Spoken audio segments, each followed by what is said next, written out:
Metal Hellsinger joins the burgeoning genre of games you can both blast heads to and headbang to. Like the originator, or at least the first noticeable one to do it, beats per minute, Metal Hellsinger has you shooting your way through hordes of demonic beings with the fervor of our favorite anger issue incarnate character, Doomguy, but to the beat of heavy metal. But Metal Hellsinger brings an extra layer of polish and a more linear level design that creates an overall more enjoyable experience than beats per minute did, even if that experience is noticeably shorter. So grab your double barrel shotgun and brimstone proof pantyhose and let's get into it. I remember when Doom 2016 and Doom Eternal first came out, a lot of people would say that they felt kind of like rhythm games due partially to their killer soundtracks, but also just how easily those games would put you into a flow state, where you weren't thinking anymore and you just forgot about everything around you and just played the game. Well, Metal Hellsinger took that idea literally and made a literal rhythm first-person shooter out of it, all about putting you in that flow state. Like Doom, you run through levels at demonic speeds, blasting and bifurcating demons as you go, but all of your shots, reloads, and dashes are all done to the beat of the game's heavy metal soundtrack, which is amazing by the way. As you play, you'll see arrows move towards your crosshair, and just like any rhythm game, you want to time your button press if you want to continue your demon slaying ways. Now, you can still shoot, dash, and reload off beat if you want, so the less musically inclined can still actually play the game, but those who can keep a beat will definitely have a much better time. Shooting on beat does significantly more damage. Dashing on beat allows you to dash more often and keeps your score multiplier up, and careful timing on a reload makes that reload faster. The game wants you to keep on beat, but it doesn't outright punish you for missing one. You can still shoot and you can still dash, it's just that if you want to play the higher difficulties or get those high scores, you gotta stay on beat. But it also makes it much easier to get into that flow state and stay there, because you're not kicking yourself or getting kicked by demons just because you missed that one beat. It's because of that the game reminds me so much of Doom and how I could just zone out and just play that game. The only thing the game outright punishes you for missing was the executions. Once enemies' health get low enough, you can hit a button to execute them in glorious fashion. It's not quite as spectacular as Doom, and there's only one execution per enemy, but it's just as important, maybe more, because executions give you health and are your main way of healing, so being off beat could be crucial. You also kind of teleport to the enemy you're executing. It's a good way to navigate the arenas you're often fighting in, get you out of a bad spot if you get surrounded, and it adds to the sense of speed, like you're really moving through these levels and just feels cool to do. That being said, there are health crystals scattered throughout the levels, so you have options. You don't have to throw yourself into the fray to heal, but there aren't many crystals and there's a whole lot more enemies, and you're killing them anyway, so you might as well do it in glorious fashion. Metal Hellsinger wants to put you in that flow state and keep you there, and it does an immaculate job of it.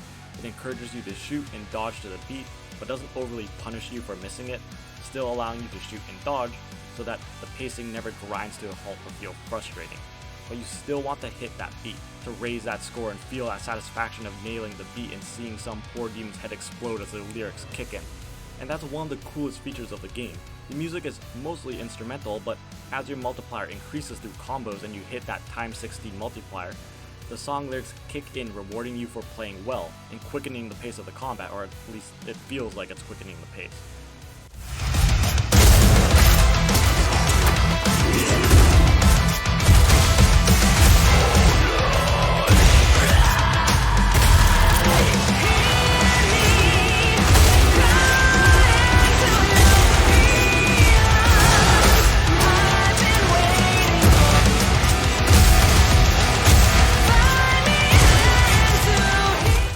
It's like when the boss music changes as you hit phase 2 and you know things are about to get real, or when the main character's theme starts playing in an anime, except you're the boss hitting phase 2. It's your theme that's come on and those demons better start running.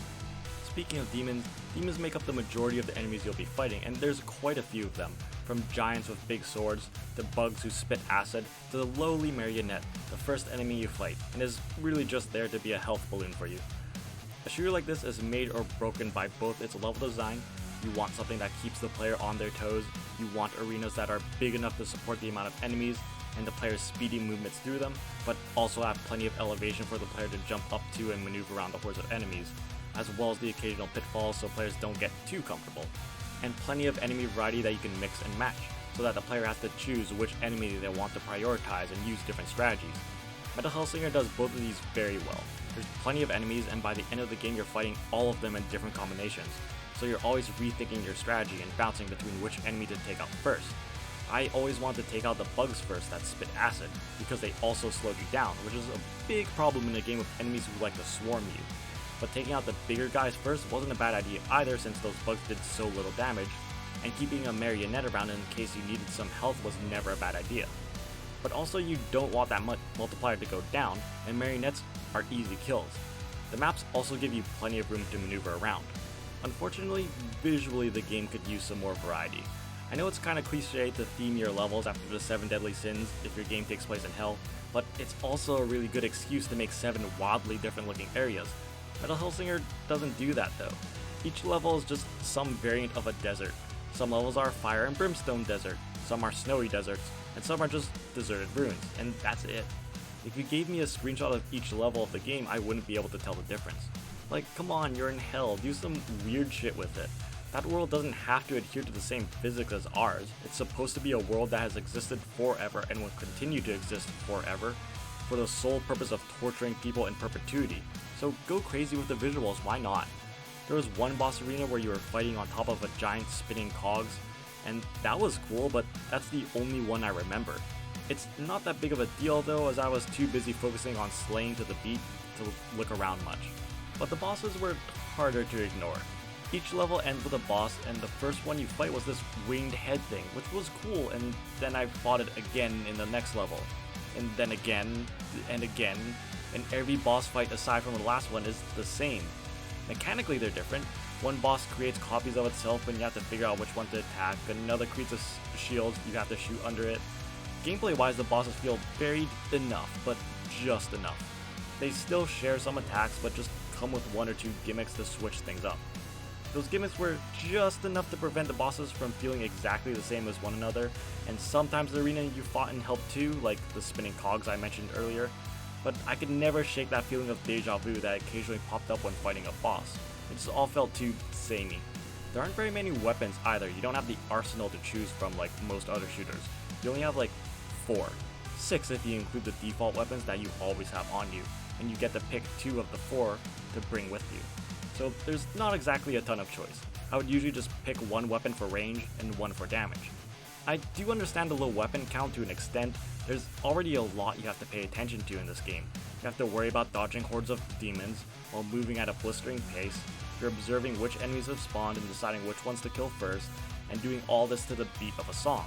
It's a lot, so throwing in a bunch of weapons to switch to and asking the player to do that on top of everything else on the fly, the same way Doom does, would just be too much. So I do kind of like the lower weapon count, but since you can only bring 2 weapons to a level anyways, maybe having a little more variety to choose from would be nice. But the weapons we do get are awesome to use. Dual wielding pistols will never not be cool, and a good shotgun is a staple in any shooter worth its weight in lead. Explosive crossbow bolts make clearing groups of enemies a devilishly good time at the cost of slow reloads and low ammo capacity, and boomerang scythes to cut up enemies never gets old. And making all these weapons look like they are made from the skeletons of people or demons adds a certain visual flair lacking in the boss design. Each weapon also has a special attack that charges as you use it to help you clear groups of enemies, and they charge separately, encouraging you to regularly swap between weapons to make sure you always have an ultimate ready to go. There aren't many weapons there, but to their credit, the ones they do have are very fun to use. There were also skills you can equip. I didn't pay much attention to them, admittedly. They're all things like your multiplier never goes below ×2, or you can miss the beat twice without it affecting your multiplier, and stuff like that. They're all useful, especially if you're going for a high score. I imagine that's where those skills make all the difference. But if you're just mainline in the game, you really don't need them. But if you're mainline in the game, you're kind of missing the point. This game is short, it'll probably run you 4-ish hours, and most levels can be done in under 15 minutes. There's some challenge rooms you can do which are fun and suitably challenging, testing you to kill 100 enemies without any healing or your weapons being gradually taken away or randomized. They are fun diversions from the regular levels, dropping you into an arena and focusing entirely on the rhythm-based combat, and they're how you unlock those skills. But this is a rhythm game. You don't play through one soundtrack in Just Dance or Guitar Hero and call it a day. You go for those high scores, you play and replay levels aiming for the top of that leaderboard. That's what Metal Hellsinger wants you to do. It's replay value, and it's got plenty of it despite its low level count. The levels being generally shorter make them easy to jump into, and seeing that multiplier increase in those lyrics hitting once you get a 16 times multiplier, and how the game tallies all your points at the end, giving you more for going fast and combos and showing how long you were able to stay at that time 16, all encourages you to chase those high scores, and its unique mix of first-person shooting and rhythm game make it feel unique amongst any other rhythm game out there right now. And it has a killer metal soundtrack, a genre that doesn't see much attention in rhythm games anymore. They tend to focus more on dance music than anything. The game runs pretty well, but I did get a couple of glitches. Only 2 though, and both in the same level. One time I got stuck in the environment and couldn't move. Luckily there was a weak enemy nearby, and performing an execution on them freed me. But if they weren't there, if I'd killed everyone in the room first, I'd have just been screwed. The other one was a soft lock. The way the game works is you go into a room, the exits get blocked off, enemies spawn and you kill them all, and then the exits open up again. So I dashed into a room, fell into a pit in the center of the room, which was definitely just me being dumb. Normally the game would just spawn you back in safe ground around where you fell with a little less health and pride. But I guess I fell before the checkpoint saved, and just as the exits became blocked off. So I got spawned outside of the arena, and could no longer enter it as enemies spawned. Actually, with my sword, I could hit enemies through the barrier, but unfortunately there was one enemy that I guess is programmed to keep distance, so I couldn't kill them and had to restart the level. Other than that though, the game ran flawlessly. Just don't be an idiot like me and immediately fall into a giant pit in the middle of the arena and you should be fine. I loved my time with Metal Hellsinger. It definitely needs some more variety with its visuals and maybe a few more levels, but gameplay is king, and right now this is the best rhythm-based shooter with an awesome soundtrack and tight controls. It does what I wanted it to do and put me in that flow state and kept me there and had me chasing those high scores. The rhythm shooter genre is small, barely a genre at this point, but Metal Hellsinger is more than good enough to make the rhythm shooter the next big genre. I, on the other hand, am a very small YouTuber and would appreciate a sub. It'd make my day. And if you made it to the end of this, thank you and have a good one.